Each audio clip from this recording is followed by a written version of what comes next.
Hello guys, काफ़ी लोग पूछ रहे थे कि वीडियो बनाओ कि आपने कैसे हाइट इंक्रीज़ की है।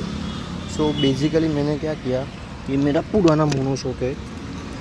इस मोनोशॉक का जो टॉप बूश है यहाँ पे, वो टॉप बूश मैंने कट कर दिया, देख सकते हो आप। और कटा हुआ बूश नए मोनोशॉक के ऊपर लगा दिया, यानी कि यहाँ पे नीचे नहीं, ऊपर। मैं सिर्फ एग्जांपल दे रहा हूँ। जो कटा हुआ बूश है वो नए मोनोशॉक के ऊपर लगाया है। याद रखना, जो कटा हुआ बूश है वो एकदम सीधा आना चाहिए। ऐसे मान लो कि ये टॉप है, ठीक है, मोनोशॉक का, तो ये एकदम सीधे ऐसे आना चाहिए। थोड़ा भी टेढ़ा नहीं चलेगा। अगर टेढ़ा गया तो नट जो है वो सही तरीके से आएगा नहीं। एकदम स्ट्रेट ऐसा ही आना चाहिए। जो नया दूसरा बूश है ऐसे आना चाहिए। अगर ये टेढ़ा होगा तो नट ऐसे टेढ़ा जाएगा, तो फिर टॉप है वो सही तरीके से बैठेगा नहीं। तो कटा हुआ जो टॉप बूश है वो मैंने नए मोनोशॉक के ऊपर लगा दिया। आप देख सकते हो, नीचे तो नहीं दिखेगा, ऊपर लगा है। अभी दिखेगा नहीं, बट वो ऊपर लगा हुआ है। याद रखना, मैंने एक्सपल्स 200T का मोनोशॉक चेंज किया है अपने ओरिजिनल हॉर्नेट में। ओरिजिनल मोनोशॉक के 20 mm कम है।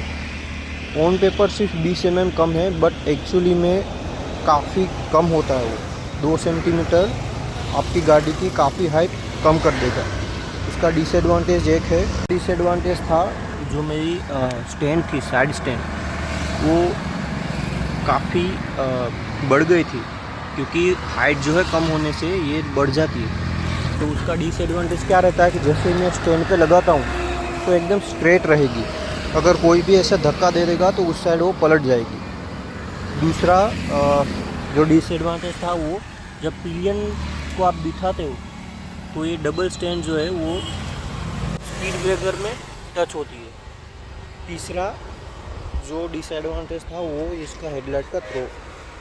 मान लो कि ओरिजिनल मोनोशॉक में गाड़ी ऐसी है, हाइट कम हुई पीछे से तो ऐसी हो जाएगी, लाइट का थ्रो ऐसा ऊपर जाएगा। ये ऊपर जा रहा था लाइट का थ्रो, ठीक है। तो इन 2-3 चीज़ों की वजह से मैंने हाइट बढ़ाई। अब जो ओरिजिनल हाइट थी उससे काफ़ी ज़्यादा हाइट हो गई है। देख सकते हो आप लोग, काफ़ी ज़्यादा हाइट बढ़ गई है। अराउंड जो ओरिजिनल मोनोशॉक से 20 mm ज़्यादा हो गई है। तो इसके भी डिसएडवांटेज है। पहला डिसएडवांटेज वही, अब स्टैंड जो है वो कम पड़ रही है, इसलिए मैंने ये जुगाड़ लगाया है। देख सकते हो, ये एक्सटेंडर लगाया है जो एकदम नीचे अराउंड 1 इंच ज़्यादा हाइट, ठीक है। दूसरा अब हेडलाइट का थ्रो नीचे जा रहा है। जब डिपर मारते हो तभी भी वो नीचे ही रहता है, ठीक है। ये मैं जब हाई बीम पे भी वो नीचे रहता है। इतना भी नीचे नहीं होता, बट नीचे हो गया थोड़ा सा, तो आप एडजस्ट करवा सकते हो। तीसरा डिसएडवांटेज मैं बोलूँगा, डिसएडवांटेज नहीं है, अपनी अपनी चॉइस है। अगर आप पिलियन राइडर्स में अगर वुमन को बिठाते हो, थोड़ा अनकंफर्टेबल होगा, क्योंकि काफ़ी ज़्यादा हाइट बढ़ने से चढ़ने उतरने में दिक्कत हो सकती है, ठीक है। अगर दोनों मेंस ही है तो कोई दिक्कत वाली बात नहीं है, बट वुमन है तो थोड़ा आगे पीछे हो सकता है। उनका भी सॉल्यूशन है। अगर हाइट बढ़ानी नहीं है तो आप टायर जो है वो बदल सकते हैं। ये टायर अभी 170, एक मिनट, टायर की साइज है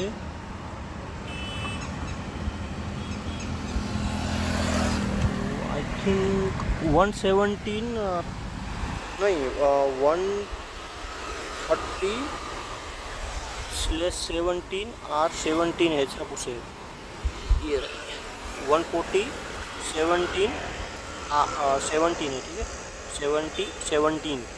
तो आप लोग 140/60 ले सकते हो, जो MT में आता है, MT एंड FZ में। वो थोड़ा सा ना 1 इंच कम आएगा, तो वो जो ओरिजिनल हाइट है वो पकड़ लेगा, ठीक है। इसका सॉल्यूशन ये है। दूसरा, हाइट बढ़ने की वजह से आप एकदम ऐसा लगता है कि एक्सपल्स चला रहे हो। मीटर जो पहले है वो ऐसा यहाँ पे था, अब वो नीचे लगता है क्योंकि मैं ऊपर हो गया हूँ। ऊपर होने की वजह से आप गाड़ी की रूफ देख सकते हो, इतनी ऊपर हो गई है। अच्छी है वैसे, स्टेबिलिटी भी काफ़ी रिड्यूस हो गई है, मतलब अब अंडर कंट्रोल रहती है। मज़ा आता है ऊपर बैठने में। ठीक है, ये है, ऐसे मैंने किया है।